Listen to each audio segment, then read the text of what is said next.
DSCR loan pre-approval. Here's everything you're going to want to know and a couple of tips to avoid surprises and hurdles and give you a nice, clean process. A DSCR loan pre-approval is a little bit different than a standard conventional loan or traditional mortgage pre-approval. Here's everything you're going to want to know. The first step is always going to be to do an online application. Typically, you would do an application and we would look at credit, income assets.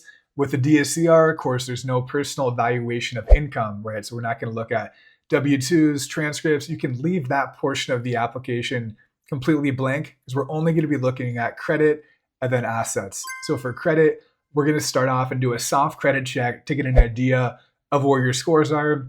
The scores on a soft credit check are going to be the exact same scores you would see on a hard credit check. So start with credit. The second piece we're going to look at is assets, right? Make sure the funds to close are completely verified so we can upload bank statements there if you have a retirement account or if you're going to do a gift to come up with a down payment. That'll all be noted on the application. Part of the asset component too is making sure the funds are verified for the reserve requirement for the DSCR loan. On most loans, the reserve requirement is typically set to 3 months worth of mortgage payments. It can vary a little bit from loan to loan. So while the two most crucial pieces is going to be looking at the assets and then the credit, you are going to list any other properties you own, right? Your primary residence, and if you own any other rental properties, that'll help myself, the lender, look at the file in its entirety and let you know any other documentation that's needed to complete the pre-approval.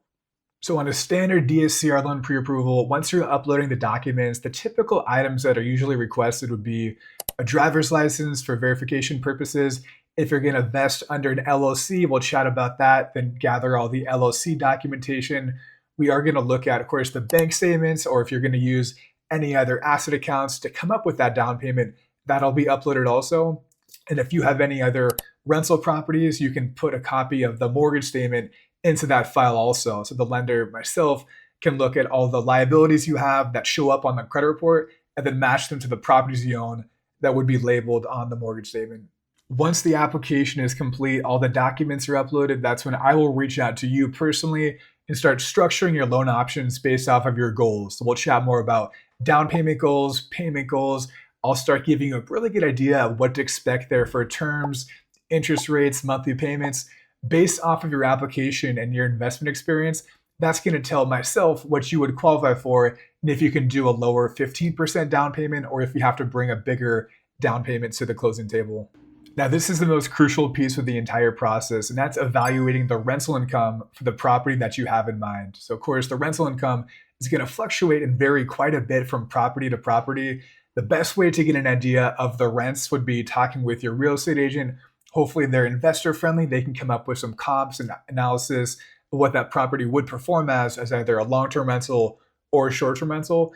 If there's no lease data available, if the property is not already rented, we can look at comps on Zillow and look at closed listings from the NMLS to get a really good idea of what that property would rent for.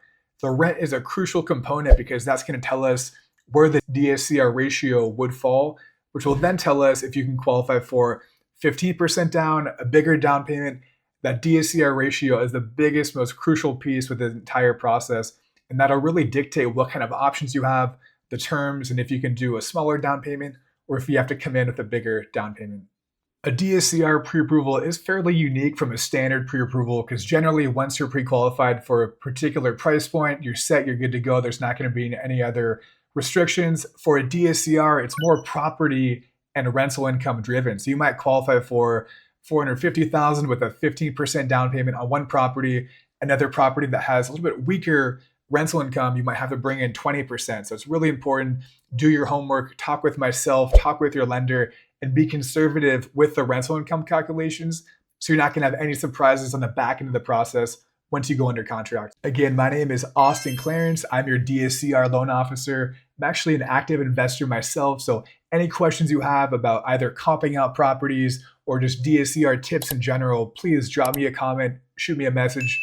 Look forward to connecting.